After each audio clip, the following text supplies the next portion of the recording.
flown out of Nantucket, they fly you on these little planes, like these 9-seater planes. And when you get on these little planes, you have to tell them what you weigh before you get on so they can distribute the weight. So the lady in front of me says, 109. I'm like, we all have goals.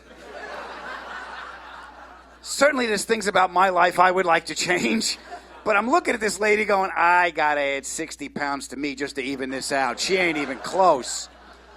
So she finishes the donut. They ask me what I weigh, and I'm at 240.